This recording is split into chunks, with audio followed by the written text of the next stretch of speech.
గడిచిన వారం ఈ అంశాన్ని ధ్యానిస్తున్నాం. ఆత్మ అందరి ఎడల అన్ని వేళలా విధేయుడిగా జీవించాలి అని చెప్తుంది. శరీరం ఏం చెప్తుందని చెప్పాను? అందరిపైన పెత్తనమును అధికారమును చేస్తూ జీవించాలి అని శరీరం నేర్పిస్తుంది. మళ్ళీ చెప్తున్నాను, ఆత్మ ఏం చెప్తుంది? అందరి ఎడల అన్ని వేళలా విధేయుడిగా జీవించాలి. శరీరం ఏం చెప్తుంది? అందరిపైన పెత్తనమును అధికారమును చేస్తూ జీవించాలి అని చెప్తుంది. సో మరి నిజమైన విధేయత అంటే ఏంటో గడిచిన వారం 5 మాటలు చెప్పాను. ఒకసారి జ్ఞాపకం చేసుకున్నాం. మొదటి మాటగా ఏం చెప్పానంటే, అన్ని పరిస్థితులలో దేవుడంటే ఇష్టంగా ఉండాలి. ఎలా ఉండాలి? ఇష్టంగా ఉండాలి. ఇది విధేయత.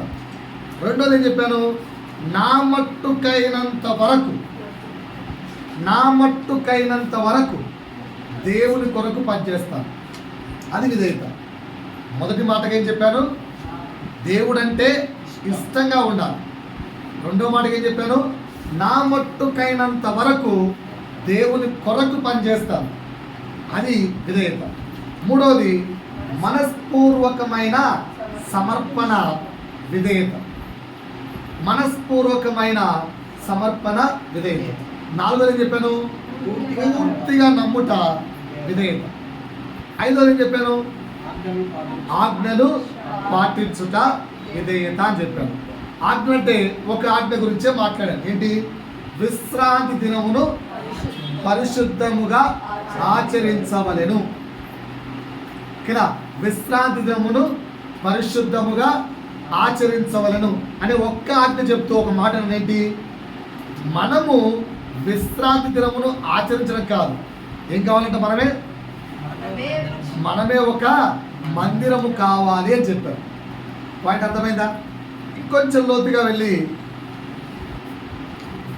ఆజ్ఞలు ఎలా ఆచరించాలో చూద్దాం. నిర్గమకాండము 20వ అధ్యాయము, అక్కడ ఆజ్ఞలు ఉన్నాయి. చదువుదాం ఒకసారి. నిర్గమకాండము 20వ అధ్యాయము 1 నుంచి చదువుకుంటాం. దేవుడు ఈ ఆజ్ఞలన్నీ వివరించి చెప్పెను. నీ దేవుడైన యెహోవాను నేనే దాసుల గృహమైన ఐగుప్తు దేశంలో నుండి నిన్ను వెలుపలికి రప్పించి తిని నేను తప్ప వేరొక దేవుడు మొదటి ఆజ్ఞ ఏంటంట?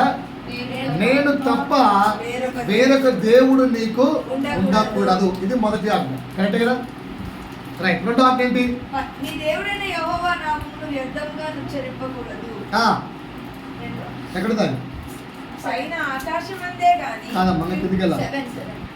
కాదు, ఇంకా కిందికి వెళ్ళాలి. విశ్రాంతి దినమును పరిశుద్ధంగా ఆచరించుటకు 7 రెండవ ఆజ్ఞ ఏంటి? నీ దేవుడైన యెహోవా నామమును వ్యర్థముగా ఉచ్చరించకూడదు. అర్థం చేసుకోండి. చాలా మందికి ఆజ్ఞ తెలియట్లేదు, అందుకని చెప్తాం. ఓకేనా? మొదటిది, నేను తప్ప వేరొక దేవుడు నీకు ఉండకూడదు. ఇంకోటి ఏంటి? 7వ వచనం ఏం చెప్పాను? నీ దేవుడైన యెహోవా నామమును వ్యర్థముగా ఉచ్చరించకూడదు. ఇంకొక ఆజ్ఞ. ఇంకొకటి 8, విశ్రాంతి దినమును పరిశుద్ధముగా ఆచరించుటకు జ్ఞాపకం ఉంచుకొనుము. 4, నీ దేవుడైన యెహోవా నీకు అనుగ్రహించు దేశములో నీవు దీర్ఘాయుష్వంతుడు ఒకనట్లు నీ తల్లిని నీ తండ్రిని సన్మానించుము. 4 5, నరహత్య చేయకూడదు. 6, వ్యభిచరింపకూడదు. 7, దొంగిలకూడదు. 8, నీ పొరుగువాని మీద అబద్ధ సాక్ష్యం పలకూడదు. 9, నీ పొరుగువాని ఇల్లు ఆశించకూడదు. 10, నీ పొరుగువాని భార్యనైనను అతని దాసినైనను ఇంకా పొరుగువానులకు దేనినైనా ఆశింపకూడదు. 10 ఆజ్ఞలు కనిపించాయా? ఇప్పుడు ఒక కాంటెంట్ చదివిస్తాను. ఇక్కడ ఈ వ్యక్తి తప్పిపోయిన ఆజ్ఞలు చెప్పండి నాకు. తీయండి ఒకసారి నాతో పాటు. మత్తయి సువార్త 19వ అధ్యాయము 16 నుంచి చదువుకుంటూ వెళ్ళాం 22 వరకు మొత్తం కాంటెంట్. మత్తయి సువార్త 19వ అధ్యాయము. తీసారు అందరూ? ఒక్క నిమిషం అమ్మా. మత్తయి సువార్త 19వ అధ్యాయము చదవాలి. ఇదిగో ఒకడు ఆయన యొద్దకు వచ్చి, బోధకుడా, నిత్య జీవం పొందుటకు నేనే మంచి కార్యం చేయాలి? చాలా సార్లు చెప్పాను కదా. ఇప్పుడు ఇందులో ఈ వ్యక్తి మిస్ అయిన ఆజ్ఞలు చెప్పండి. అందుకు ఆయన, మంచి కార్యములను గురించి నన్ను ఎందుకు అడుగుచున్నావు? మంచివాడొక్కడే. నీవు జీవంలో ప్రవేశింపగోరిన ఎడల ఆజ్ఞలను గైకొనుమని చెప్పాను. జీవములో ప్రవేశించాలంటే నా చూడగారు ఎక్కడికి ప్రవేశించాలి? అల్టిమేట్ గా నీ గోల్ ఏంటి? పరలోకానికి వెళ్ళడమా, నరకానికి వెళ్ళడమా? రెండు నిత్య జీవమే తెలుసా?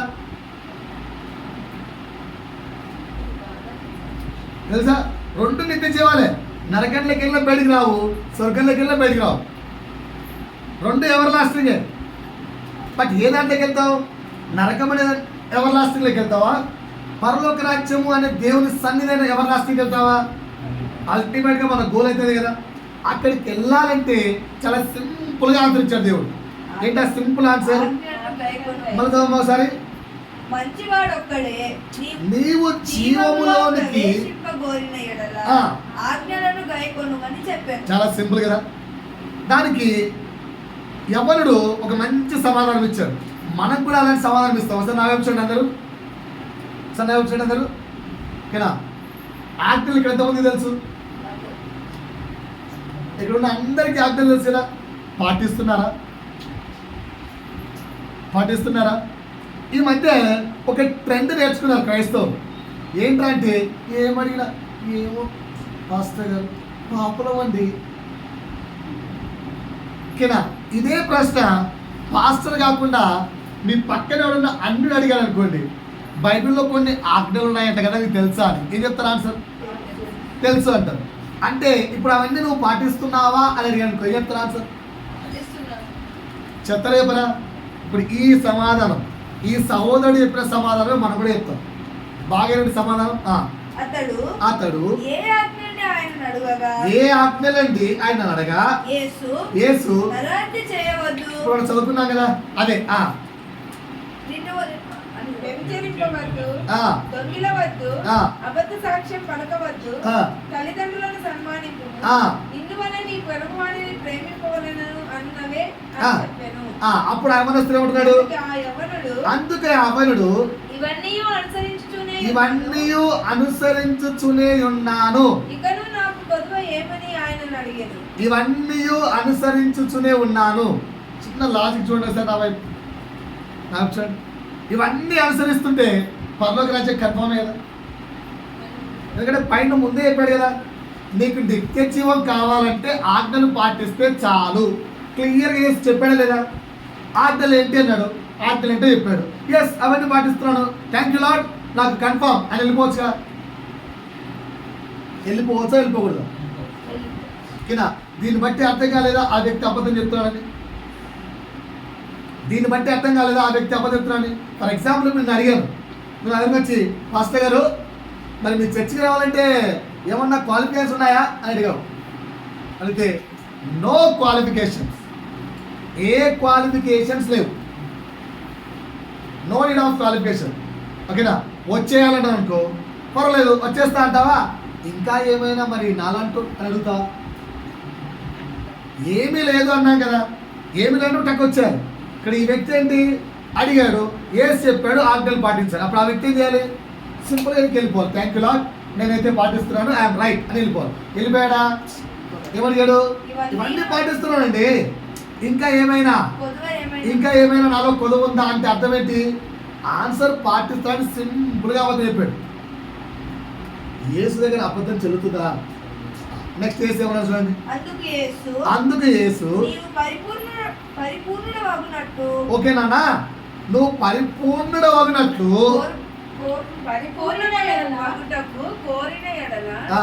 పోయి నీ ఆస్తిని అమ్మి బీదలకి ఇవ్వు. పోయి నీ ఆస్తిని అమ్ము ఏమన్నాడు? ఆస్తిని అమ్మి బీదలకి ఇమ్మన్నాడు. Any doubt is there here? Any doubt is there here? మీరు ముచ్చట్లు ఆడుకుంటున్నారా, వాక్యాలు వింటున్నారా? గమనిస్తున్నారా? చర్చి అనేది ముచ్చట్లకు స్థలం కాదు. మీ నవ్వులకు, ఎకైకలకు, పక్కపక్కలకు కాదు స్థలం. వాక్యాన్ని ధ్యానంగా వినడానికి. వాస్తవంలో ఈ పక్కకి కూర్చోమని చెప్పాను, చక్కగా వినమని. చర్చిలో అందరూ ఒకటే, నో డిఫరెన్సెస్. నేను కూడా ఒకటే, అలా కూర్చుంటే నేను కూడా అట్లే కూర్చోవాలి. ధ్యానంగా మంచి మాట్లాడండి ఇక్కడ. సో ఇప్పుడు ఆస్తిని అమ్మి బీదలకు ఇమ్మన్నాడు, మీరే ఆన్సర్ చెప్పాలన్నాను. ఇప్పుడు ఆ వ్యక్తి ఏమని చెప్పండి. అప్పుడు పరలోకమందు నీకు ధనము కలుగును. రైట్. నీవు వచ్చి నన్ను వెంబడించుమని అతనితో చెప్పాను. అయితే ఆ యవ్వనుడు మిగుల ఆస్తి గలవాడు కనుక ఆ మాట విని వ్యసనపడుచు వెళ్ళిపోయాడు. కంటెంట్ అయిపోయింది. ఇక్కడ ఈ వ్యక్తి మిస్ అయిపోయిన ఆజ్ఞలేంటి? మొదటి ఆజ్ఞ ఏంటి? ఆజ్ఞ, నేను తప్ప నీకు వేరొక దేవుడు ఉండకూడదు. ఈ వ్యక్తికి ఉన్నాడా లేదా? బైబిల్లో స్పష్టంగా చేసేమన్నాడు, నువ్వు దేనికి ఇద్దరికి దాసుడు కావు. ఏంటి? దేవుడికి సిరికిని దాసుడవు కాకూడదు అన్నాడు. ఈ వ్యక్తి ఇప్పుడు సిరికి దాసుడయ్యాడా కాలేడా? అంటే ఇప్పుడు ఈ వ్యక్తి విగ్రహాలను చేస్తున్నా లేదా? ఇప్పుడు మనం ప్రశ్నించుకుందాం. ఈ ఆజ్ఞ మనము తప్పుతున్నామా లేదా? ఎంతమంది దేవుని వెంబడిస్తున్నారో చేతులెత్తండి. I am following Jesus. నేను క్రైస్తవుడను, నాకు యేసు తెలుసు, నేను యేసును వెంబడిస్తున్నాను. చేతులెత్తండి. ఎవరు లేరా? ఎత్తారా? నాకే కంటలేదు, ప్రభుకేం కనిపిస్తుంది? ఆకాశముందు ఆశ్రయ దేవుడు, యేసును వెంబడిస్తున్నాము. చేతులెత్తండి. ఇప్పుడు ఈ వ్యక్తి కూడా దేవుణ్ణి వెంబడిస్తున్నాడు, సిరిని వెంబడిస్తున్నాడు. మనలో ఎంతమంది అలాంటి వాళ్ళు లేరు? చెక్ చేసుకున్నారు ఎప్పుడన్నా? నువ్వు ఎప్పుడైనా ప్రశ్నించుకున్నావా? అక్కడ రాసుకోండి నీ బుక్లో, నేను సిరికి దాసుడనా? మీరే ఆన్సర్ రాసుకున్నా, చెప్పకండి, రాసుకోండి. నేను దేవునికి మరియు సిరికిని ఎవరికి దాసుడను? రాసుకోండి బైబిల్లో, బుక్లో. ఎవరికి మీరు దాసులండి? చెప్పాలి ఆన్సర్. చెప్పరా? చెక్ చేసుకోండి. చాలాసార్లు సిరికి దాసులుగా బిహేవ్ చేస్తాం. అర్థమవుతుందా? సిరికి దాసులుగా బిహేవ్ చేస్తాం అంటే ఆజ్ఞను పాటించడం లేదు. దట్ మీన్స్ మనం విధేయత కలిగి చాలాసార్లు తెలియకుండానే విధేయత లేని వారిగా జీవిస్తున్నాం. ఫస్ట్ పాయింట్ అర్థమైందా? ఇంకా ఏమైనా మిస్ అయ్యాడా? ఆజ్ఞలు ఇంకా ఏమైనా ఆజ్ఞలు మిస్ అయ్యాడా? అబద్ధం చెప్పాడు, చెప్పచ్చా? రాసుకోవాలి. ఈ వ్యక్తి మిస్ అయిన ఆజ్ఞలు అని పెట్టుకొని రాసుకోండి. మత్తయి సువార్త 19వ అధ్యాయము 16 నుంచి 22 వరకు ఉన్న యొక్క కాంటెంట్లో ధనవంతుడైన యవనస్తుడు పాటించని ఆజ్ఞలు. ధనవంతుడైన యవనస్తుడు పాటించని ఆజ్ఞలు అని పెట్టుకొని మొదటి ఆజ్ఞ ఏంటి? విగ్రహారాధన చేశాడు. అంటే అర్థం ఏంటి? దేవునికి సిరికిని ఇద్దరికి దాసులుగా ఉంటాడు. పాయింట్ అర్థమైందా?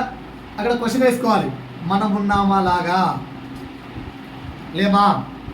సిరికి దాసులుగా లేమా? సిరికి దాసులుగా లేమా?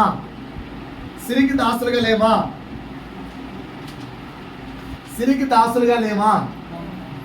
చెక్ చేసుకోండి. రెండవది, ఆయన పాటిన రెండవ ఆజ్ఞ ఏంటి? అబద్ధము ఆడరాదు. ఆడాడా లేదా? అబద్ధము ఆడాడా లేదా? ఆడాడు. సో మనం ఎప్పుడు అబద్ధం ఆడట్లేదా? ప్రియ క్రైస్తవులారా, మనం ఎప్పుడు అబద్ధం ఆడట్లేదా? ఎప్పుడు అబద్ధం ఆడరా? ఆడతాడా? ఆడరా? మరి మనలో కూడా ఈ పలికితున్నట్టుగా ఇంకా మిస్ అయిన ఆజ్ఞలు చెప్పండి. ఇంకా ఏ ఆజ్ఞలు చెప్పాడు? అక్కడ ఆయన ఏమి యెహోవా నామాన్ని వ్యర్థంగా ఉచ్చరించలేదు. ఆ వ్యక్తి మిస్ అయిన ఆజ్ఞ చెప్పండి. ఇంకా ఏం మిస్ అయ్యాడు? ఏం మిస్ అయ్యాడు? 10వ ఆజ్ఞ ఏంటి? దేనినైనాను ఆశించకుడి. డబ్బును ఆశించలేదా? డబ్బును ఆశించలేదా? పరలోక రాజ్యంలో స్థానాన్ని ఆశించలేదా? ఇప్పుడు మీరు అందరు చర్చికి ఎందుకు వస్తున్నారు? పరలోక రాజ్యంలో ప్లేస్ కోసం. ఇది కూడా ఆజ్ఞ తప్పడమే. అది నా మెయిన్ పాయింట్ ఇక్కడ. అందరు నా వైపు చూస్తున్నారా? చర్చికి ఎందుకు వస్తున్నారు చెప్పండి ఒకసారి ఆన్సర్ నాకు. చర్చికి ఎందుకు వస్తున్నావు? చర్చికి ఎందుకు వస్తున్నారు? అల్టిమేట్ మైండ్ మెంటాలిటీ ఏంట్రా అంటే నేను పరలోక రాజ్యానికి వెళ్ళాలి. పరలోక రాజ్యానికి చర్చికి వస్తే వెళ్ళరు. పరలోక రాజ్యానికి వెళ్ళాలంటే ఏం చేయాలట? దేవుని యొక్క ఆజ్ఞలు కరెక్ట్గా పాటించాలి. కినా యేసు ఎప్పుడైనా పరలోక రాజ్యం గురించి ఆశించాడా? సరే యేసు ఎందుకులే, మోషే ఆశించాడా? ఏమన్నాడు మోషే? ప్రభువా వీళ్ళని క్షమించినట్టయితే జీవగ్రంథం నుంచి నా పేరు తీసే. వీళ్ళెవ్వరు పరలోక రాజ్యంలో ప్లేస్ కోసం చర్చకి రాలేదండి. దేవుడే మాకు పరలోక రాజ్యంలో వచ్చారు. Wherever God is there I want. అంతే. నాకు ఏసే ఇంపార్టెంట్, నాకు ఏసే ఇంపార్టెంట్. అంతేగాని ఏసు ఇచ్చు పరలోక రాజ్యం కోసం రాలే. మనమందరం ఎవరు ఇప్పుడు? ఆశిస్తున్న వాళ్ళం, ధనవంతుడి స్వభావం కలిగిన వాళ్ళం. సింపుల్గా చెక్ చేసుకోండి. పాయింట్ అర్థమైందా? ఎన్ని ఆజ్ఞలు మిస్ అయ్యాడినా? మొదటిది ధనానికి సిరికి దాసుడిగా ఉన్నాడు, అంటే విగ్రహారాధన చేస్తున్నాడు. రెండోది అబద్ధం ఆడుతున్నాడు. మూడోది దేన్ని ఆశించకు అంటే ఆశిస్తున్నాడు. దేన్ని? నిత్య జీవంలో ప్లేసులు, ధనాన్ని ఆశ కలిగి ఉన్నాడు. ధనం పైన, ఆస్తుల పైన ఆశ కలిగి ఉన్నాడు. మీకు ఎవరికి ఆస్తుల పైన ఆశ లేవా? లేవన్నాడు. నాకు రాసేయండి. మీరు రాసిచ్చినా నాకు రాదు, అందుకు మీరు చేస్తున్నాను. నా నుంచి వద్దని అడగండి. వా పాయింట్ క్లియరా? ఎక్కడ ఆస్తుల మీద ఆశలు లేవా? చిన్న ఒక సెంటు స్థలం, సెంటు గతలే ఒక అడుగు స్థలం లోపలికి ఆక్రమించుకుంటే కెల్ల ఉపయోగ శరీరం తీసుకెళ్తావా? చస్తే తీసుకెళ్తారా? ఓకేనా? ఒక్క అడుగు కరెక్ట్గా చనిపోతే పూడ్చడానికి కూడా ఉపయోగపడే అడుగు, ఆ అడుగు ఆక్రమించుకుంటే కోట్లు ఎన్నెన్నో ఎక్కుతామా? ప్రభువా నువ్వు నాకు అనుగ్రహించిన సహోదరుడు ఆశ ఎక్కువైపోయి ఒక అడుగు తీసుకున్నాడు, ఆ బిడ్డను క్షమించవా అని ప్రార్థించే క్రైస్తవుడేడి? రైట్. ఇంకా ఏమైనా ఆజ్ఞలు తప్పాడా? పేదలకు ఇమ్మంటే ఏమైంది? అతనికి వ్యసనపడ్డాడు. అంటే అర్థం ఏంటి? బీదలకు ఇచ్చే గుణం లేదు, ఇచ్చుట అనే గుణం లేదు, ఇచ్చుట అనే ఆజ్ఞను పాటించట్లేదు. ఈ విధంగా 4 ఆజ్ఞలు మన జీవితంలో ఉన్నాయా లేవా చెక్ చేసుకోండి సార్. మళ్ళీ చెప్తానండి, నువ్వు దేవుడికి ఒక్కడిపై దాసుడివా లేదంటే సిరికి కూడా దాసుడిగా ఉన్నావా? ఆన్సర్ రాసుకోవాలి. నువ్వు దేవునికి ఒక్కడికే దాసుడిగా ఉన్నావా, సిరికి కూడా దాసుడిగా ఉన్నావా? ఉన్నావు అంటే మాత్రం విగ్రహారాధన నీలో ఉందని అర్థం. రెండు పోయిన వారం చెప్పాను, విశ్రాంతి దినమును పరిశుద్ధంగా ఆచరిస్తున్నావా? Are you following the every Sunday Sabbath day as a holiday? అంటే నువ్వే ఒక చర్చిగా మారిపోయావా? ఆన్సర్ రాసుకోవాలి మీరే. 3వ ప్రశ్న వేశాను, బీదలకు ఇచ్చుటకు నీ మనసు చాలా సంతోషముగాను సమాధానముగాను ఆనందంగాను ఇవ్వగలుగుతున్నదా? ఇవ్వలేకపోతుంది అంటే ఇచ్చుటలో నీ చెయ్యి మందకొడిగా ఉంటే దేవుడు ఇచ్చుటలో కూడా నీ వైపుకు మొగ్గు చూపడు. 4వ ఆజ్ఞ, అబద్ధం ఆడుతున్నావా? అబద్ధం ఆడుతున్నావా? ఎక్కడ అబద్ధం ఆడట్లేదా? రైట్. 5వ ఆజ్ఞ, నేను 10 ఆజ్ఞలు గురించి తెలుసుకోలేదు. ఒక కాంటెంట్ నుంచి మన లైఫ్లో మనం మిస్ అవుతున్న ఆజ్ఞలు కొన్ని చెప్పాలనుకున్నాను. 5వ ఆజ్ఞ, దేనినైనాను ఆశించకుండా ఉండాలి అన్నాడు. అక్కడ చాలామంది ఏం చేస్తారంటే నీ పొరుగు వాని భార్యనైనను, దాసునైనను, ఎత్తునైనను, ఇంతవరకే ఆలోచిస్తారు కానీ దాని తర్వాత లాస్ట్లో ఉన్న వర్డ్ పట్టించుకోరు. దాని మీనింగ్ ఏంటంటే భార్యను కానీ వాళ్ళ ఆస్తులను కానీ వాళ్ళ పనులను కానీ దేన్ని ఆశించకు అంటూ లాస్ట్లో దేనినైనాను ఆశించకన్నాడు. దేనినైనాను ఆశించకు. అన్నావా? దేని యందు ఆశ లేదా? దేని యందు ఆశ లేదా? చూడరేంటండి నా వైపు. ఇప్పుడు చెప్పండి. ఇప్పుడు 5వ మాట మళ్ళా రిపీట్ చేసుకుందాం. విధేయతకు 5వ అర్థం ఆజ్ఞలు పాటించుట విధేయత. ఇప్పుడు మనలో విధేయులు ఎంతమంది చేతులెత్తండి. నేర్చుకోవాల్సింది ఎంత ఉంది? నేర్చుకుంది ఎంత? ఈరోజు చాలా మంచి మాట చెప్పారు. ఏది? శాంస అప్పుడు ఏం చెప్పారు మంచి మాట?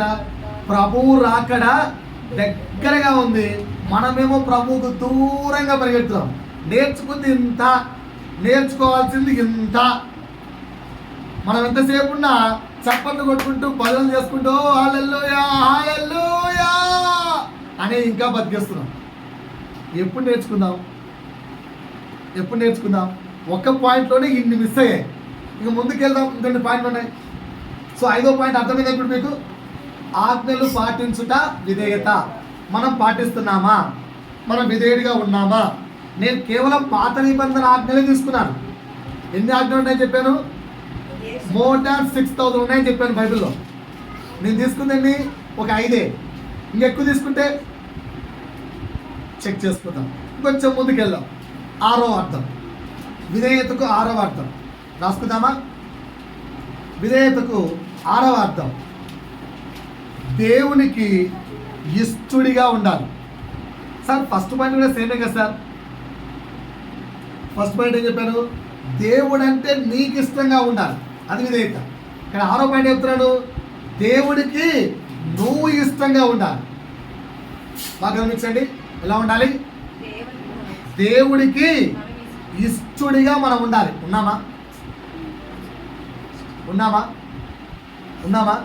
నిన్న వాక్యం వింటూ దైవసేవకుడు వాక్యం వింటున్నారు.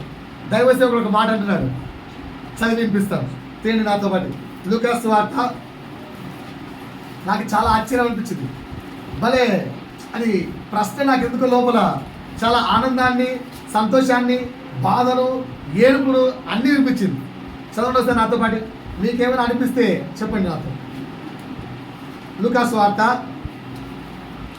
3వ అధ్యాయము. ఆ దాసుడికి అలా అనిపించిందట. లూకాసు వార్త 3వ అధ్యాయము 21, 22. ప్రజలందరూ బాప్తిస్మం పొందినప్పుడు ఎవరి దగ్గర? బాప్తిస్మం ఇచ్చి యోహాన్ అందరికీ బాప్తిస్మం ఇస్తున్నాడు.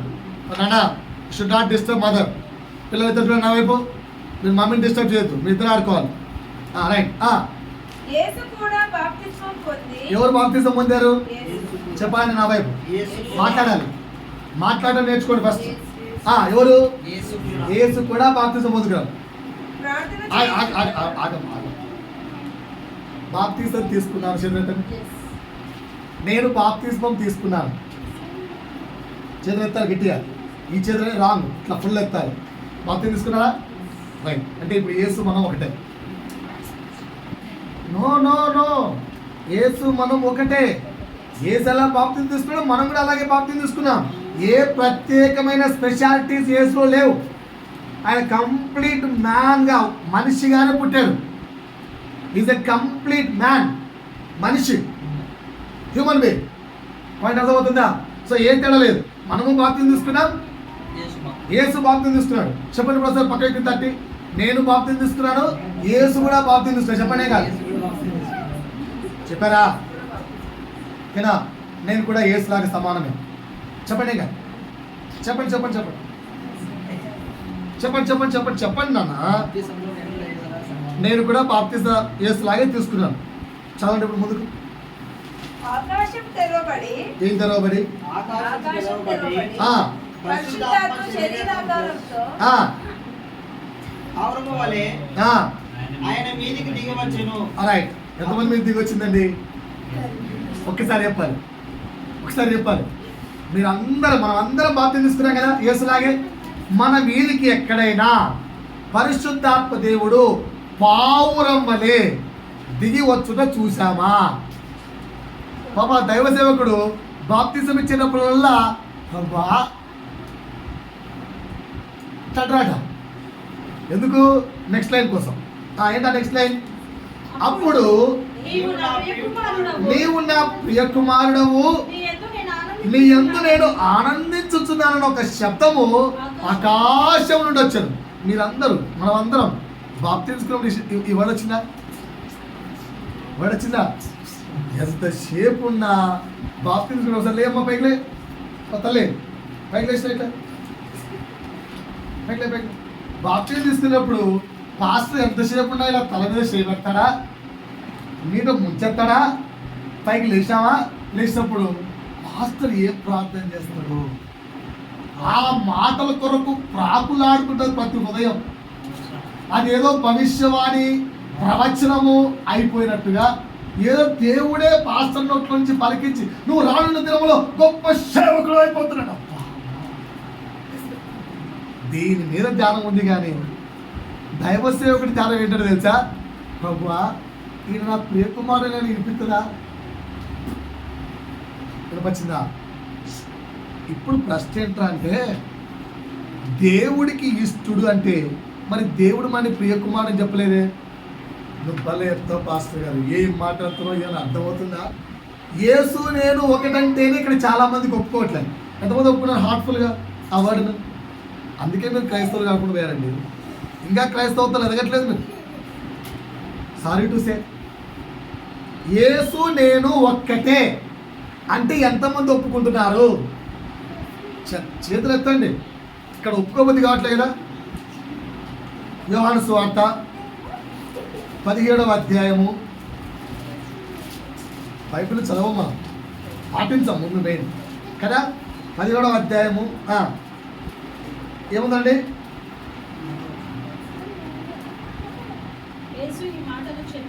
ఒక్క నిమిషం.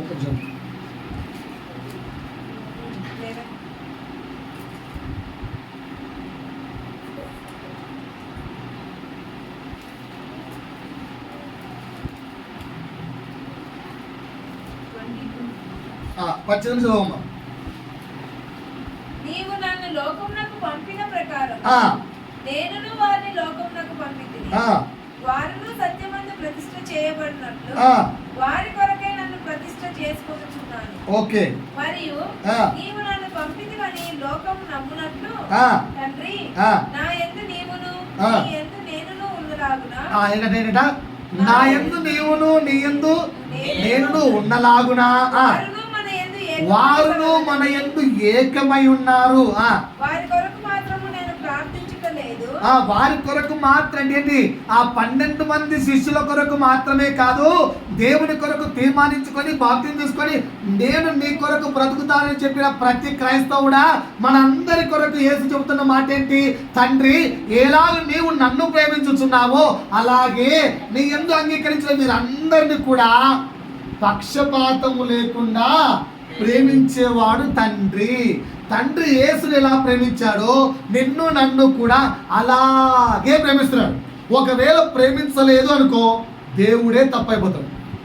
మీరు చెప్తున్న మాట, నేను యేసు అన్నదమ్ములము, నేను యేసు అక్క చెల్లెళ్ళము, నేను యేసు సహోదరులము అని నువ్వు అంగీకరించలేదు అంటే దేవుణ్ణి తప్పు అని చెప్తున్నాను అర్థం.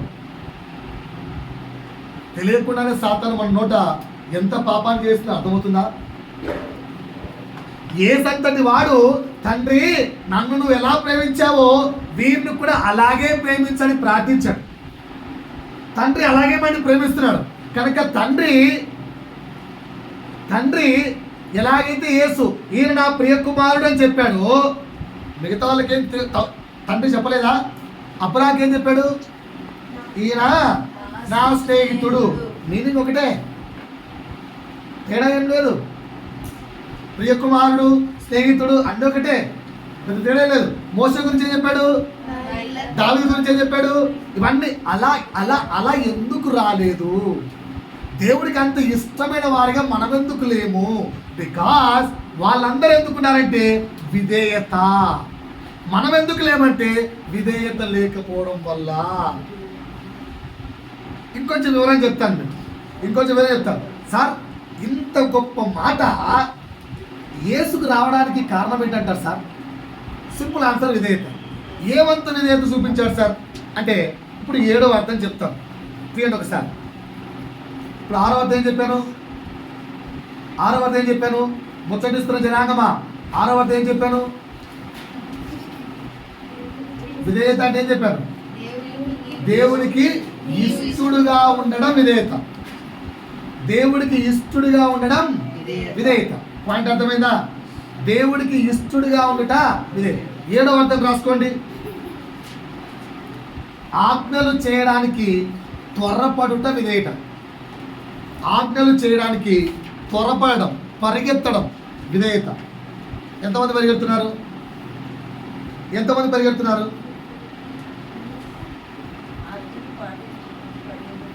విధేయత. ఇప్పుడు దేవుడు ఆయన్ను ఈయన నా ప్రియ కుమారుడు అనడానికి కారణం ఏంటో చెప్తాను, ధ్యానంగా వినండి. ఈయన నా ప్రియ కుమారుడు అని చెప్పడానికి ధ్యానంగా చెప్తాను, వినండి. సరే, నాతో పాటు సంఖ్యాకాండము 12వ అధ్యాయము 7వ వచనం తీయండి. ఫస్ట్ మోషే గురించి చెప్పి తర్వాత యేసే గురించి వెళ్దాం. సంఖ్యాకాండము 12వ అధ్యాయము 7వ వచనం చదివారా? సంఖ్యాకాండము 12వ అధ్యాయము. ఎవరు ఎవరు ఎవరు? ఎందుకండి? ఎందుకు ఎందుకు చెప్పాలి? ఎందుకు ఎందుకు ఎందుకు ఒకసారి మొదటి వచనం చదువుకుంటూ వద్దాం, అంత తెలుస్తుంది. 12:1. మోషే కూషు దేశపు స్త్రీని పెళ్లి చేసుకొని, మోషే ఒక కూషు దేశపు స్త్రీని పెళ్లి చేస్తున్నాడు, సిప్పోరాను. ఉండేది కనుక అది పెళ్లి చేసుకున్న ఆ స్త్రీని బట్టి, ఆ పెళ్లి చేసుకున్న స్త్రీని బట్టి అంటే అన్ని రాళ్ళు పెళ్లి చేసుకున్నాడు కనుక, వినాలమ్మా వినాలమ్మా వినాలి, అన్ని రాళ్ళు పెళ్లి చేసుకున్నాడు కనుక మోషే యొక్క అక్కకు, మోషే యొక్క అన్నకు స్టార్ట్ అయింది, కోపం స్టార్ట్ అయింది. కింద మనకెంతమందికి ఎలాంటి కోపాలు రావు? కింద పోయిన వారం అంతా మా ఇంట్లో డిస్కషన్ ఇదే. నాకు తెలిసిన ఒక అమ్మాయి, అదే మన ఉదయం వాళ్ళ అక్క, అన్నింటినీ పెళ్లి చేసుకుంది. హాట్ టాపిక్ మా ఫ్యామిలీలో. ఇప్పుడు అన్నిడేమో మాల వేసుకుంటా కూర్చున్నాడు. ఏం చెప్పాలి? ఆన్సర్ ఏం చెప్పాలి? పెద్ద హాట్ టాపిక్ అలా నడుస్తుంది మొత్తానికైతే. ఆ టాపిక్ వచ్చేది కానీ. సో ఈ విధంగా మోషే అన్ని రాళ్ళు పెళ్లి చేసుకున్నాడు. దాన్ని బట్టి హాట్ టాపిక్ నడుస్తుంది. ఆ తర్వాత ఏం జరిగింది ఏంటి మంచిగా? అతనికి విరోధంగా మాట్లాడింది.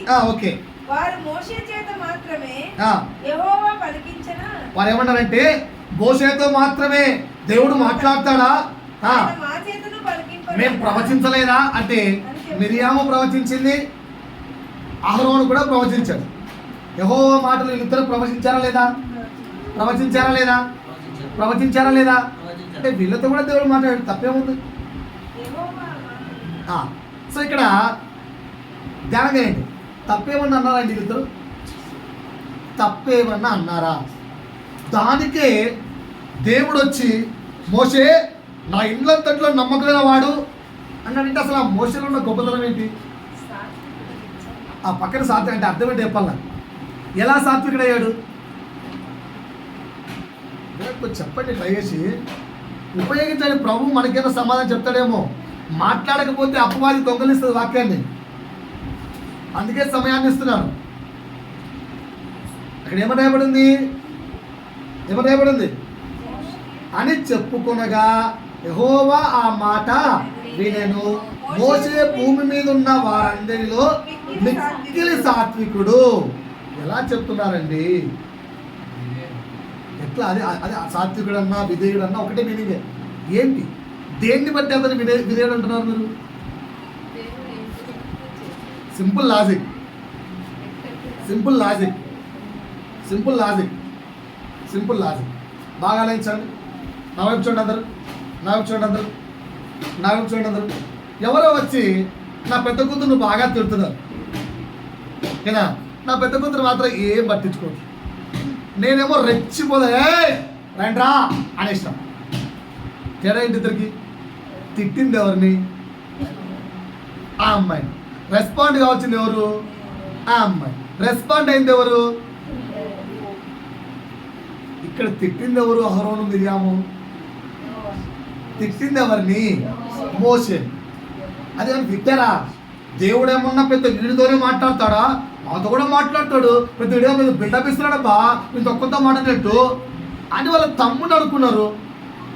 కానీ మోషే ఎంత సాత్వికుడు అంటే అలా అన్నా కూడా తిరిగి అన్నలకు ఒక్క సమాధానం కూడా చెప్పాలి. అందుకు అక్కడ సాత్వికుడే రాయబడింది. అనుకుంటే తిరిగి సమాధానం చెప్పొచ్చు కదా. మోషేకు సమాధానం చెప్పడం రాదా? మోషేకు సమాధానం చెప్పడం రాదా? 30 లక్షల ఇజ్రాయేల్ జనాంగాన్ని నడిపించే నాయకుడు మోషే. అలాంటి నాయకుడికి ఏరా అన్న ఏమిరా ఇది సమాధానం చెప్పలేడా? ఏమాత్రం సమాధానం చెప్పలేదు. అంత సాత్వికుడు మోషే, అంత విధేయుడు మోషే. ఎందుకు? అన్నలు అక్కలు నన్ను అంటారు, అన్నా పర్వాలేదు నేను పడతాను, వాళ్ళు పెద్దవాళ్ళు అంటారు నేను పడతాను. అంతటి సాత్వికుడు మోషే. మనలో ఉందా అది? మనలో ఉందా అండి? పెద్దవాళ్ళంటే పడేవాళ్ళు ఎంతమంది? ఒకసారి చెప్పండి నాకు. అమ్మ నాన్న తిడితే పడే కూతురు చెప్పండి ఒకసారి ఎంతమంది? అమ్మ నాన్న పని చెప్తే సనుక్కోకుండా చేసే కూతురు చెప్పండి. అమ్మ నాన్న మందలిస్తే సనుక్కోకుండా చేసే కొడుకులు చెప్పండి. ఉన్నారా? అమ్మ నాన్న కానీ పెద్దలను తిడితే కానీ ఎంత అంటే ఎంత బలహీనతలో మనం ఉన్నాం. కానీ మోషే ఎలా ఉన్నాడు? వింటున్నారా? సాత్వికుడైన పదానికి అర్థమైందా? అందుకు యేసు, అందుకు దేవుడు మోషేగా సాక్ష్యం ఇచ్చాడు. వాళ్ళు ఇక్కడ 2 పాయింట్లే నోట్ చేశారు. మాతో మాట్లాడలేదని 2 పాయింట్లతో నిజంగా ఆపేసింటారా? బైబిల్లో 2 పాయింట్లు నోట్ చేశారు. కానీ రియల్కి వెళ్తే వాళ్ళు 2 పాయింట్లతో ఆపేసింటారా? వాళ్ళు ఆపేయలేదు కనుకనే డైరెక్ట్గా దేవుడు కలగజేస్తున్నాడు. వాళ్ళు 2 పాయింట్లు ఆపేసింటే నా కొడుకు మోషే ఎంత మంచోడో అని దేవుడు గమ్ముండేవాడు. వాళ్ళు ఆపగలేదేమో, ఎక్కువ మాట్లాడారేమో, దాన్ని ఉద్దేశించుకున్నట్టే దేవుడే కలిగేస్తాడు. రే అందరి ముందు రండి, రా దగ్గరికి, మీ బాధలు తిరుగుతాం అని అప్పుడు అంటున్నాడు. మీతో నేను కళల ద్వారాను దర్శనము ద్వారాను మాట్లాడుతానేమో, నా మోషే దగ్గర మాట్లాడతా కళ్ళల్లో కళ్ళు పెట్టి ముఖాముఖిగా చూస్తూ మాట్లాడతాను నేను. నీ నా మీద అలాంటి సాక్ష్యం ఉందా? దేవుడు ఇస్తాడా? ఇస్తున్నాడా? పలకరేంటండి? ఎంత నేర్చుకోవాలి? మీకు ఏడుపు రావట్లేదా? మీకు బాధ కలగట్లేదా? ఉదయం ఇక్కడ ఇంకా అయ్యో నేను దేవునికి బహు దూరంగా ఉన్నానే, వయస్సు గతించిపోతుందే, నా చావు దగ్గరకు వస్తుందే, అయ్యో సంవత్సరాలు గతించిపోతున్నాయే, ఏమన్నా అంటే నూతన సంవత్సరం నూతన ఆశీర్వాదం అని గంతులు వేస్తున్నాం, కేకులు కోస్తున్నాం, పుట్టినరోజు చేసుకుంటున్నాం. అయ్యో రోజులు పెరుగుతున్నాయి, సంవత్సరాలు పెరుగుతున్నాయి, ప్రభు రాక దగ్గరికి వచ్చింది. ఎప్పుడు నా దేవుడు నా గురించి ఇలాంటి సాక్ష్యం పలుకుతాడు? ఓ ఓ ఓ so and so so and so so and so. ఒక్కసారంట ఉందా? ఉందా? ఉందా? ఇప్పుడు యేసు గురించి చూసుకుందాం. తీయండి ఒకసారి, తీయండి ఒకసారి, తీయండి ఒకసారి. లూకాసు వార్త 2వ అధ్యాయము 41 నుంచి 52 వరకు చదవమ్మా. పస్కా పండగప్పుడు ఆయన తల్లిదండ్రులు ఏటేటా యెరూషలేముకు వెళ్ళుచుండేవారు. ఒక్కసారి ఆ ఏటేటా అనే పదాన్ని ఎంతమంది బైబిల్లో అండర్లైన్ చేసుకొని చెక్ చేసుకోండి. ఎవరు చేసుకోలే అంటే చక్కగా చదవట్లే బైబిల్, దయచేసి క్షమించాలి. ఏటేటా ఎవ్రీ ఇయర్ అని అర్థం తెలుసు. ఏటేటా తెలుసా అండి? ఇక అర్థమైంది. దాని నుంచి ఎవ్రీ ఇయర్ వెళ్ళేవాడు. ఒకసారి నా చూడండి, ఎవ్రీ ఇయర్ వెళ్ళేవాడు. ఇప్పుడు ఏసు వయసు ఎంత? 12. యేసు వయసు ఎంత అక్కడ? 12 ఏళ్ళు. రైట్, 12 ఏళ్ళు. ఒకసారి లేమ్మా, చిన్న బయటికి రా. ఒకసారి అందరికి మీ వయసు అంతా చెప్పాలి అందరికి. నా వయసు అంటే ఈ ఏజ్లోనే కదా ఏసు వెళ్ళింది, కరెక్టేనా? రైట్, కాంటెంట్ బాగుంది. ముందుకెళ్ళామా కొంచెం. ఆయన 12 ఏళ్ళ వాడై ఉన్నప్పుడు ఆయన 12 ఏళ్ల వాడై ఉన్నప్పుడు ఆ పండుగను ఆచరించుటకై వాడుక చొప్పున అంటే అర్థమేంటో? రెగ్యులర్, ఎవ్రీ ఇయర్, అలవాటుగా. ఆ దినములు తీరిన తరువాత వారు తిరిగి వెళ్ళుచుండగా బాలుడైన యేసు యెరూషలేములో నిలిచెను. ఒక్కసారి అందరు నా వైపు చూడండి. మన వేసుకున్నాను నువ్వు అలాగే చెప్పాలి, నాకు కాదు. రైట్, జోషిష్ విద్యానికేతన్. నీ ఏజ్ ఎంత? ఈరోజు ఫస్ట్ టైం నువ్వు జోషి స్కూల్కి వెళ్తున్నావా? చాలా రోజులు వెళ్తున్నావు కదా, రోజు వెళ్తున్నావు కదా, వాడుక చొప్పున వెళ్తున్నావు కదా, దారి ఎప్పుడైనా మర్చిపోయావా? మరి ఏ సెంటర్ మర్చిపెడతారు? ఏటేటా వెళ్తున్నాడుగా యేసు. దానికి పైన వచనం ఏముంది? బాలుడు జ్ఞానముతో నిండుకొనొచ్చు, ఏది బలమునొందుచున్నను. మంచి జ్ఞాని యేసు అక్కడ. ఇంకా కిందికి వెళ్తే అర్థమవుతుంది.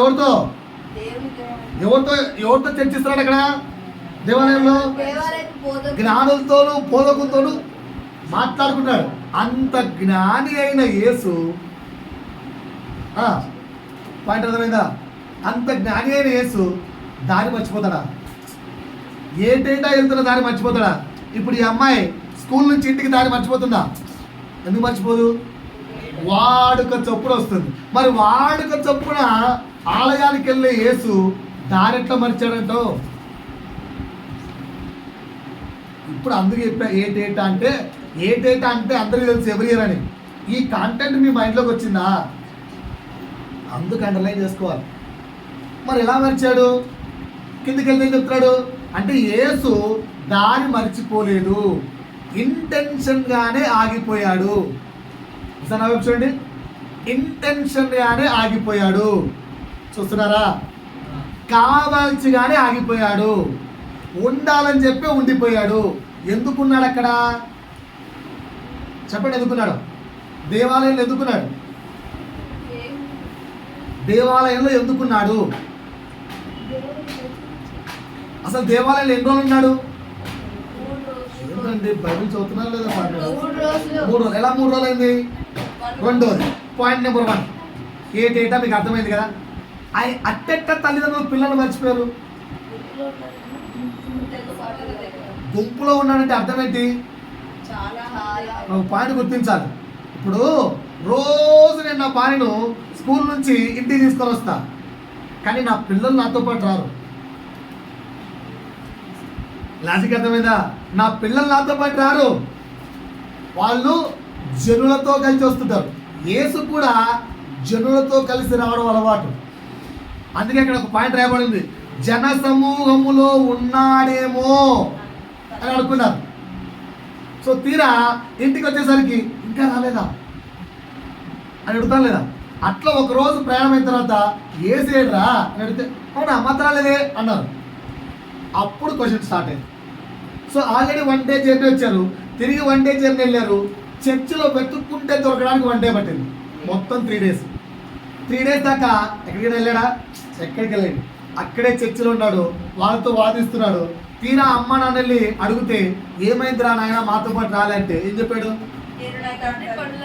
మీరేళ్ళు నన్ను వెతుకుచుంటివి, నేను నా తండ్రి పనుల మీద ఉండవలనని మీరు ఎరగరా? ఒకసారి నా వైపు చూడమ్మా. ఎవరా తండ్రి? ఎవరా తండ్రి? ఎవరా తండ్రి? యేసుకు ఈ లోకానుసారంగా తండ్రి అనే ఒక వ్యక్తి ఉన్నాడా లేదా? యోసేపు అప్పటికి బతికి ఉన్నాడుగా, ఈ సిచ్యువేషన్కి బతికి ఉన్నాడుగా. తల్లి అనే ఒక వ్యక్తి ఉందా లేదా? ఎవరా వ్యక్తి? మరియా. సో ఇప్పుడు వీళ్ళిద్దరు కాక ఇంకొక తండ్రి ఎవరు? పరలోకమందున్న తండ్రి. ఆ తండ్రికి విధేయుడిగా నేను ఆ తండ్రి పనిలో ఉన్నానని ఎరుగవా అన్నాడు. ఒకసారి నా వైపు చూడండి. 12 ఏళ్ల కంటే చిన్నవాళ్ళు చదువుతారు.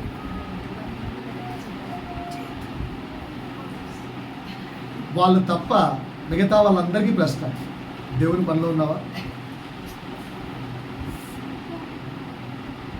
నిజంగా చెవులు గలవాడు వింటే గుండె తెగిపోతుంది. మనకు అర్థం కావట్లే కానీ వయసుకు 40, 30, 50, 60, 45 ఇలా వయసులో వచ్చాయి. 12 ఏళ్ళ వయసులో నేను నా తండ్రి పనిలో ఉండాలని నీకు తెలుదా అని అడిగాడు. నువ్వు నేను ఇంకెంత ఆలస్యం చేస్తాం? బాప్తిజం తీసుకోవాలంటే 10th క్లాస్ కంప్లీట్ కావాలి. ఏరా ట్రైనింగ్కి వెళ్తావా, బైబిల్ ట్రైనింగ్ ఏమన్నా అంటే అప్పుడేనా కావడం, ఇది మాటలు. యేసు 12 ఏళ్ళకే ఏమన్నాడు? కాలేజీలో ఇంత బుక్కులు అర్థమవుతున్నాయి కానీ సరళమైన యేసు అర్థం కాదా? కాలేజీలో కఠినమైన పుస్తకాలు అర్థమవుతున్నాయి సహోదరులారా. కాలేజ్ స్టూడెంట్స్, డిగ్రీ స్టూడెంట్స్, కాలేజీలో ఇంతలో బుక్కులు అర్థమవుతున్నాయి, సరళమైన యేసు అర్థం కావట్లేదా?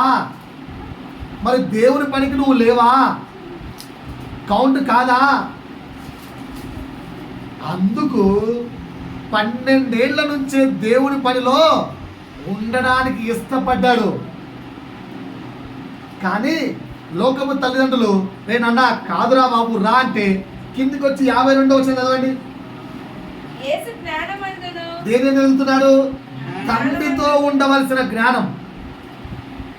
బాప్తిజం తీసుకున్నాక పరిచయం చేయడానికి మేబీ నీకు 20 ఏళ్ళకు పరిచయం రావచ్చు, 30 ఏళ్ళకు పరిచయం రావచ్చు, కానీ అప్పటివరకు ఏం చేయాలి? బైబిల్లో జ్ఞానం ఉంది. చూస్తున్నారా? ఎవరొస్తున్నారా? చూస్తున్నారా? ఈ జ్ఞానం అంతా ఏం కావాలి? ఎదగాలి. ఇంకా వయస్సు అంటే ఏంటి? చిన్న పిల్లవాడిగా ఉన్నప్పుడు చిన్నపిల్లల ప్రవర్తన, పెద్దవాడిగా అయినప్పుడు పెద్దవాడి ప్రవర్తన, అలాంటి ప్రవర్తన ఎందును?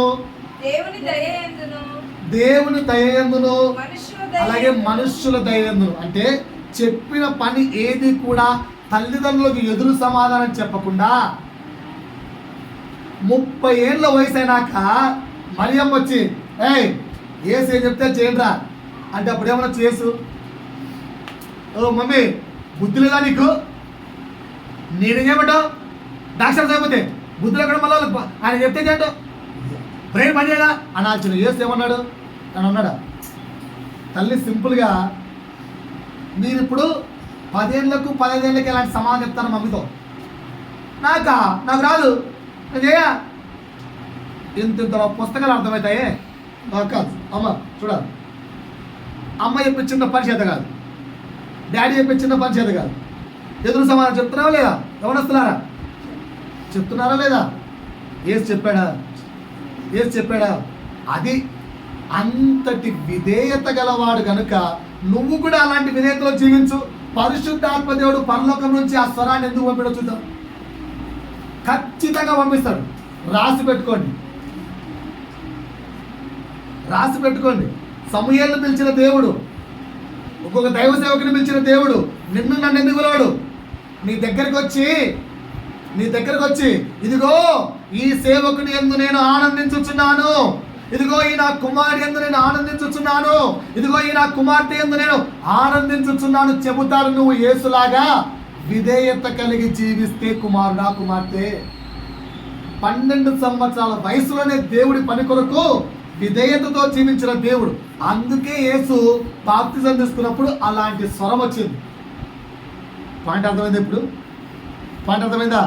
దేవుడికి ఇష్టడిగా జీవించుట విధేయత. యేసు జీవించాడా లేదా? నువ్వు నేను ఏం చెప్తున్నామంటే మనం చర్చికి వచ్చామా పోయామా. యూట్యూబ్లో వాక్యాన్ని పెడుతున్నాను, ఒక్కరన్నా మరలా ఇంకోసారి వింటున్నారా? ఎందుకు? అవసరం లేదు మనకు. వాక్యం విన్నామా, వచ్చాం, పోయాం, అటెండెన్స్ సార్. ఆమె దేవుడు అటెండెన్స్ ఎత్తే పరలోకి రాజేదని చెప్పాడు. ఎన్నిసార్లు చెప్పాలి సోదరులారా? వినండి. ఏ పాయింట్ అయినా మరలా కావాలేమో తీసుకోండి, నెమరు వేసుకోండి, ఆ వాక్యానుసారంగా బ్రతుకులను మార్చుకుందాం. సో 7వ అర్థం ఏం చెప్పానండి? 6వ అర్థం ఏం చెప్పాను? ఆయనకి ఇష్టడిగా ఉండుట విధేయత. 7వ అర్థం ఏం చెప్పాను? ఆజ్ఞలు చేయడానికి త్వరపడుట, పరిగెత్తుట విధేయత. ఓకేనా? ఇక్కడ ఎగ్జాంపుల్ చూపించి ముందుకెళ్తాను. ఆదికాండం తీయండి ఒకసారి. ఆదికాండం 22 తీసారా? ఆదికాండము 22 ఎవరు కనిపిస్తున్నారు అక్కడ? ఆ సంగతులు జరిగిన తరువాత దేవుడు అబ్రహామును పరిశోధించెను. ఎట్లనగా అతడు చిత్తము ప్రభువా నేను. రైట్. అప్పుడు ఆయన నీకు ఒక్కడైయున్న నీ కుమారుణ్ణి అనగా నీవు ప్రేమించు ఇస్సాకును తీసుకొని మోరియా దేశమునకు వెళ్ళి అక్కడ నేను నీతో చెప్పబోవు పర్వతంలో దాని మీద దహన బలిగా అతనిని నర్పించమని చెప్పాడు.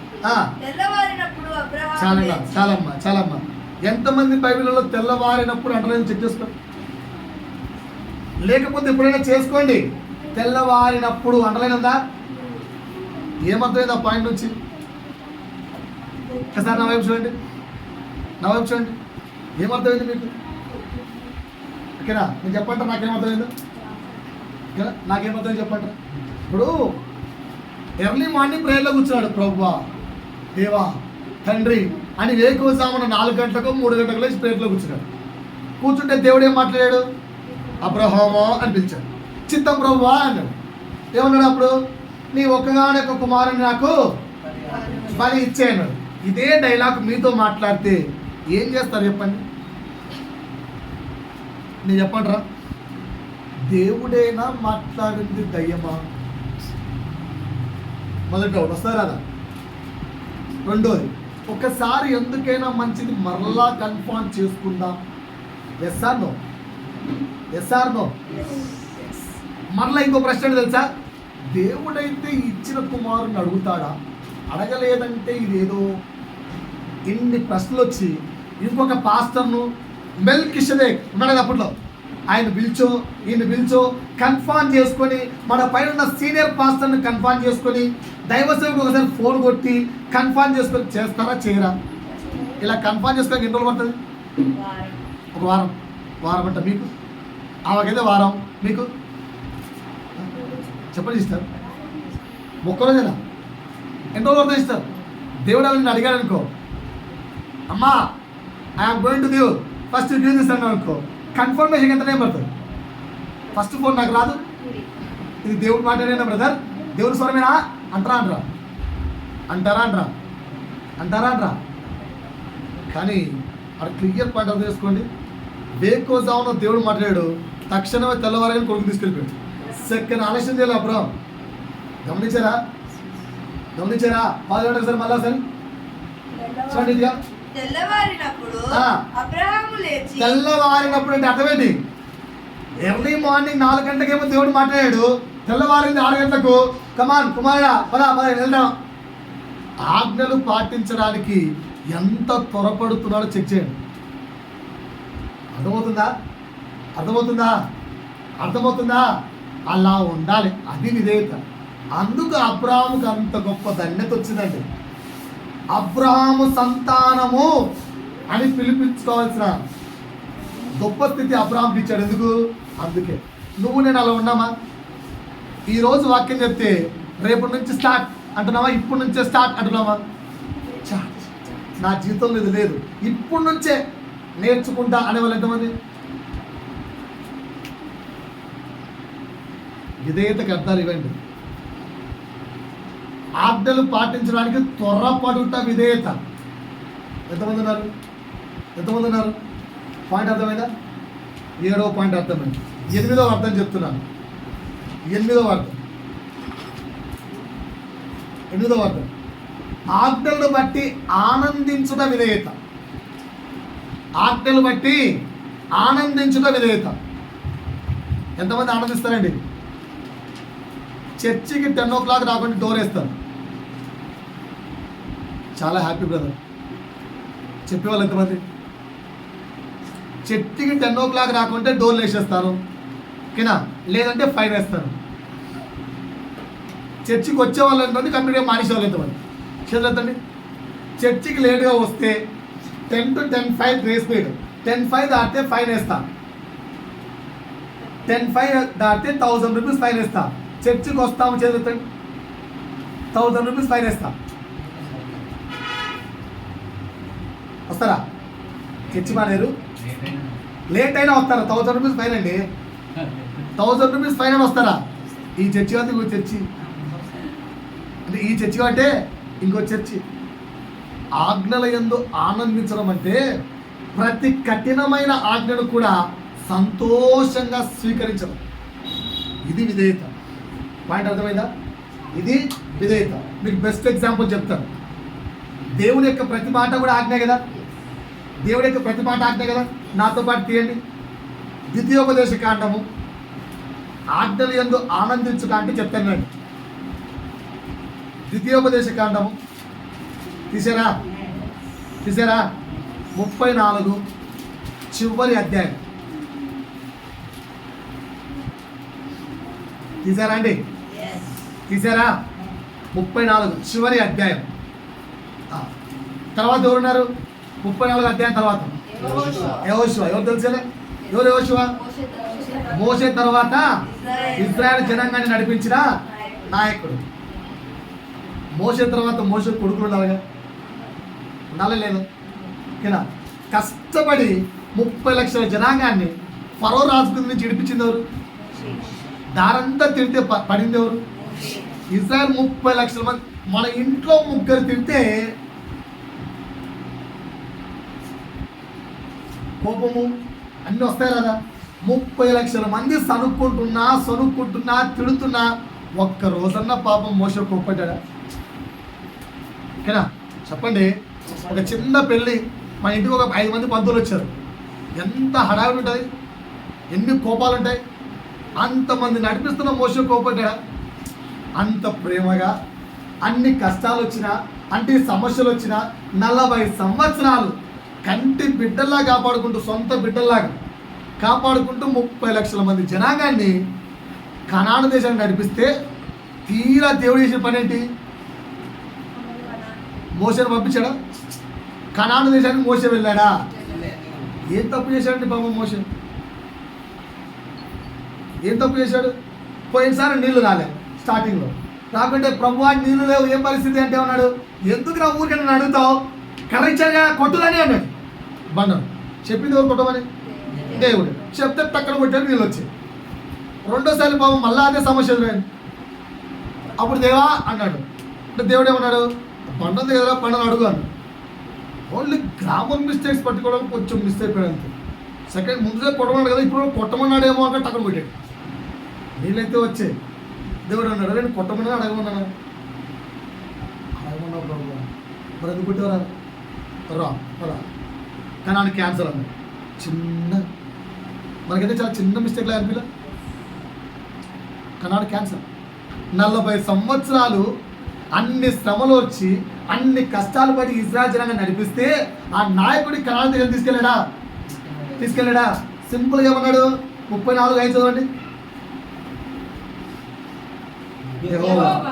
సేవకుడైన మోషే యెహోవా మాట చొప్పున మోయాబు దేశంలో మృతి నొందెను. సింపుల్గా చెప్పాడు. నానా మోషే, నువ్వు ఇక అక్కడికి వెళ్ళవరా, జస్ట్ ఒక్కసారి అలా చూడు, చంపేసావు ఇక్కడ అన్నాడు. మోషే రిక్వెస్ట్ చేసినట్టుందా? బతిలాడుకున్నట్టుందా? ఆజ్ఞలను అధికంగా ఆనందించడం అంటే ఇది. దేవా చంపిస్తున్నావా? Rights, I'm ready. కష్టమా? మీరు పెట్టే ఆజ్ఞలు కష్టం కాదురా. ఎంతమంది ఉన్నారు అలా? ఎంతమంది ఉన్నారండి? ఎన్ని వారాల నుంచి ఈ వాక్యాన్ని నొక్కి చెప్తున్నాను, చర్చికి సమయానుకూలంగా రండి అని. వింటున్నారా? వస్తే నా వైపు చూడాలన్నారు. ఎన్ని వారాల నుంచి చెప్తున్నాను, చర్చికి సమయానుకూలంగా రండి అని. ఎందుకు మిస్ అవుతున్నారు? ఎందుకు మిస్ అవుతున్నావు? నువ్వు కొత్త పాట తెస్తావు, ప్రభువుని ఆరాధిస్తావు, రోజు ఒక కొత్త పాట తీసుకొస్తావు, ప్రభువుని ఆరాధిస్తావు అని చెప్పి నేనే సంఘ కాపరిని ఎదురు చూస్తుంటే ప్రభు ఎంత ఎదురు చూస్తుంటాడు? ఎప్పుడన్నా ఆలోచించుకున్నావా? నీకు ఒక తలాంతి ఇచ్చాడు, ఓకేనా? నేను ఇంకొక అవకాశాన్ని కల్పించాను, ప్రభువుని స్వరం కొరకు ఎదురు చూస్తానని అనుకోవా? మరి వచ్చిందేది? Early morning లేచిందేది? ఎవరైనా వస్తారేమో, కీర్తనలు చదువుతారేమో అని వేరే వాళ్ళకి కీర్తన ఇద్దామని ఎదురు చూస్తుంటారు. సమయానికి వచ్చిందేది? పాయింట్ అర్థమవుతుందా? ఆలోచించండి. ఆజ్ఞలను బట్టి అధికముగా ఆనందించుట విధేయత. ఇప్పుడు ఎన్ని అర్థాలు చెప్పానండి? చెప్పాలి, నా వైపు చూడాలి. ఎన్ని చెప్పాను? ఒకసారి అన్ని రివైజ్ చేస్తున్నాను, జాగ్రత్తగా. విధేయత అనగా 1, అన్ని పరిస్థితుల్లో దేవుడు అంటే ఇష్టంగా ఉండాలి. 2, నా మట్టుకైనంత వరకు నేను దేవుని కొరకు జీవిస్తాను. 3, మనస్పూర్వకమైన సమర్పణ విధేయత. 4, పూర్తిగా నమ్ముట విధేయత. 5, ఆజ్ఞలు పాటించుట విధేయత. 6, ఆయనకు ఇష్టడిగా జీవించుట విధేయత. 7, ఆజ్ఞలు చేయడానికి త్వరపడుట విధేయత. 8, ఆజ్ఞలు బట్టి ఆనందించుట విధేయత. ప్రభు చిత్తమైతే 9, 10 వచ్చేవారని చెప్తాను. 10 అర్థాలు 9, 10 వచ్చేవారని చెప్తాను. దేవుడు మనం దీవించును గాక. ఆమేన్.